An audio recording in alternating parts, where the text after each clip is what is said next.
Once they fled Iran to save their lives, and today they are counted among the world's big corporate faces.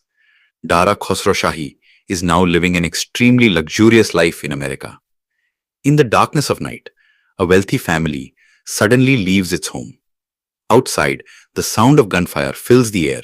The city is burning in the fire of revolution, and a child, who has only just begun to understand the world, watches everything fall apart before his eyes, everything that until yesterday had seemed permanently safe. He does not know where the next shelter will be, which country will come next, or what his next identity will be. But the story does not end there. That same child later becomes the face of Uber, one of the world's most influential technology companies, in that very America where he was once seen as an outsider. The question is, what exactly happened that refugee child fleeing Iran became a global CEO who speaks the language of Silicon Valley and Wall Street? This is the story of Dara Khosrowshahi.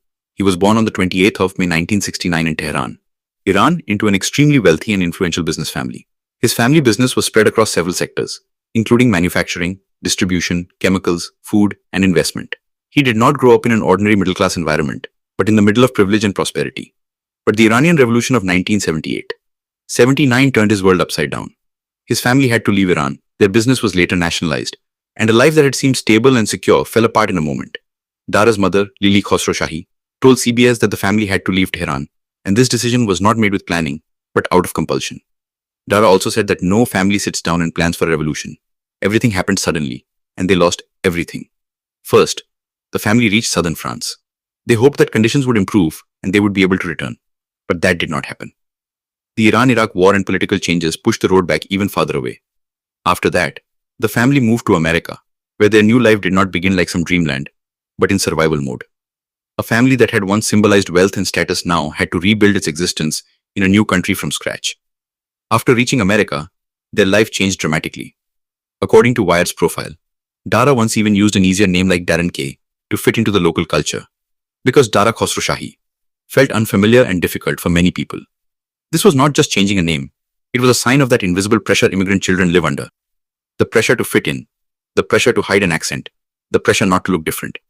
From the outside, it may seem like a small adjustment, but in reality, that is where the hardest battle of identity begins. His teenage years were not easy either. The family's financial and emotional challenges were both deep. According to Wikipedia-based summaries and other profiles, his father had returned to Iran and then remained stuck there for some years, which meant Dara spent part of his teenage years away from his father. His mother, who had not worked before in Iran, began working full-time in America so that she could manage the children's education and family life. This was the phase in which the old world of privilege had completely ended and a new world of resilience was being built. For a child, this was not just migration. It was a simultaneous battle on four fronts: class, language, belonging, and loss. But it was in this difficult period that the discipline was formed inside Dara that later carried him all the way to boardrooms. He studied in Tarrytown, New York, and then graduated in electrical engineering from Brown University. Brown's own profile also mentions his leadership journey, and in later interviews Dara admitted that the journey from immigrant outsider to belonging was not easy. According to Wired, he received US citizenship in 1996, and during the Atlanta Olympics that same year, he felt deeply for the first time what it meant to be American. This detail may seem small, but that moment became a symbol of his personal transformation. Of a man who was Iranian by birth, a refugee by experience, and was going to redefine the American corporate world through ambition. The next chapter of the story begins on Wall Street. Dara started working as an analyst at Allen & Company in 1991. That was the period when the world of numbers, deals, media finance, and corporate strategy opened up before him. According to Wikipedia-based career summaries and multiple business profiles, a chance moment changed his life there when Barry Diller noticed him during the explanation of a deal. Many big careers are built exactly like this. In one room, in one presentation, in one moment.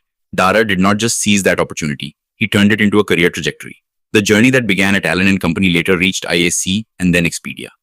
After entering Barry Diller's network, Dara rose rapidly in the world of strategic planning, acquisitions, and digital business building. Inside IAC, he held different roles, and when IAC acquired Expedia in 2001, Dara came even closer to that ecosystem. In 2005, he became CEO of Expedia.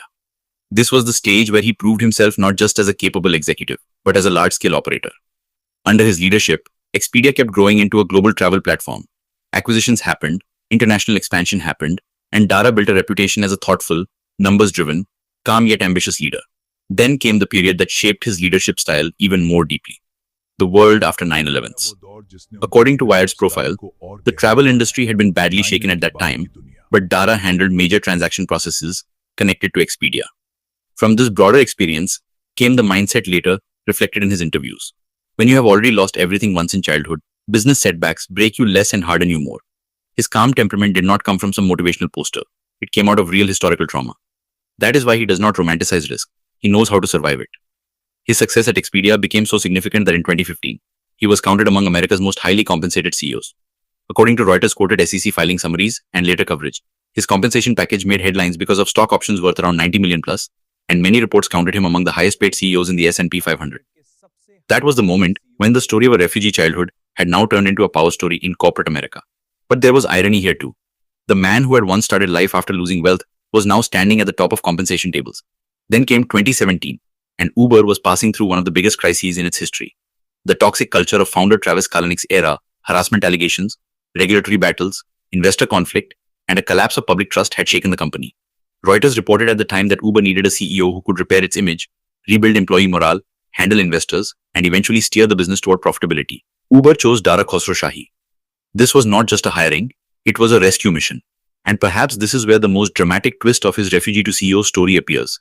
An outsider was called in to fix a company that had been breaking from inside under its own aggression.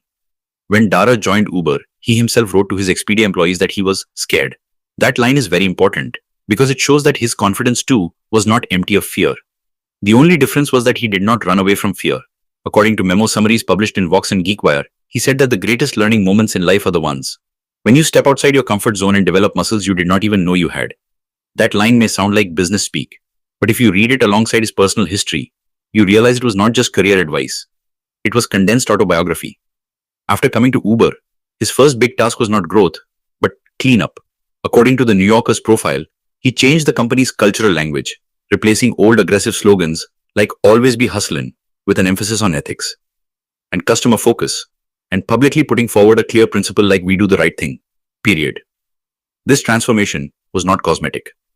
For a company like Uber, changing culture meant reducing legal risk, building regulator trust, reshaping employee behavior, and restoring brand credibility.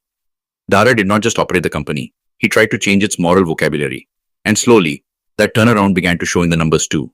According to Uber's official February 2026 results release, the company posted record operating performance for the full year 2025 and for Q4.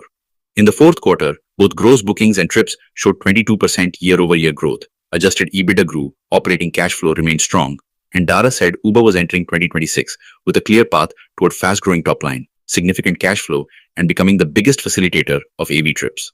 This was the same Uber that had once been called a money-losing chaos machine. Now that same company was speaking the language of disciplined scale, cash generation, and platform strategy. Today, people are naturally curious about Dara's lifestyle, because the contrast between refugee childhood and luxury executive life feels very cinematic. But a little caution is needed here. Estimates of his net worth vary quite a lot across different sources. Some market tracking sources place it around $116 million, while some insider holdings-based estimates place it at roughly $449 million. So the safest thing to say is that, as of March 2026, Dara Khosrowshahi's wealth is widely estimated in the hundreds of millions of dollars, which means he is certainly counted among extremely wealthy corporate leaders, even if the exact figure changes depending on the source. His official compensation also supports this image. According to Uber's 2025 proxy-related reporting, Dara Khosrowshahi's total compensation for 2024 was around $39 million, significantly higher than the previous year. That number is not just salary, it is a mix of stock awards and other compensation components, but it is enough to show how high his position is in corporate America. In other words, the child who once had to make his name easier in America is now part of the public company leadership elite of that same America. But his story does not stop at money. In 2026, one of the most important themes Uber is betting on is autonomous vehicles. Reuters reported in March 2026 that Uber signed a multi-year partnership with 𝐮𝐸𝐿, and another Reuters report mentioned a Nissan-Uber Wave collaboration. According to those reports, Uber now has partnerships with 25 autonomous vehicle technology firms and is working on plans to operate in 15 cities around the world by the end of 2026. The meaning is clear. Dara is not just running an app-based taxi business. He is trying to become the strategic architect of next-generation mobility infrastructure. The irony deepens even more when you connect geopolitics to this story. The relationship between America and Iran has remained tense for decades, and even in 2026, news of tensions in West Asia continues to influence global politics. At such a time, the fact that Uber is led by an Iranian-born American executive is, in itself, a symbolic contradiction. It shows that geopolitics often turns countries into enemies, but migration and capitalism sometimes make the people of those very countries part of power structures. Dara's life is a living example of this contradiction. Born in Iran, fled toward France, became successful in America, and rose to lead a global platform. Dara has also had an interesting view of India. Reuters quoted his comments in 2019, where he said that Uber's growth in the coming decade could be defined by markets like India, Africa, and the Middle East. He described India as a competitive but strategically critical market.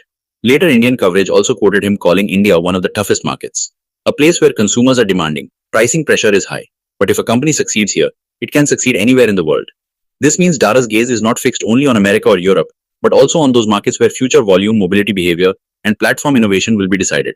The most emotional part of Dara's biography is not that he became rich. The real point is that his entire leadership narrative rests on loss, adaptation, and reinvention. In summaries of recent conversations like Diary of a CEO and in older interviews, this theme returns again and again, that he has seen major change, discomfort, and uncertainty from very close up in life. Perhaps that is why, even behind polished boardroom language, he comes across as unusually grounded. He seems to belong to that rare class of executive who was born into privilege, fell into disaster, was raised through migration, and then rose within a meritocratic system. And that very mix is what makes him different from a standard American success story. If our video has taught you something new, do not forget to like and share this video so that this information can reach others as well. Your likes and shares are a source of inspiration for us. If you have any questions or suggestions, please let us know in the comments. It will be our honor to answer your questions and listen to suggestions. And yes, if you like our content, subscribe to the channel and press the bell icon so that you stay connected with every new story. Thank you. GRT Business YouTube channel sources, news from various news agencies, opinion polls and other public sources. We try to ensure that every report and summary is accurate and verified, but we are not responsible for any dispute or error. Our aim is only to provide you with accurate information.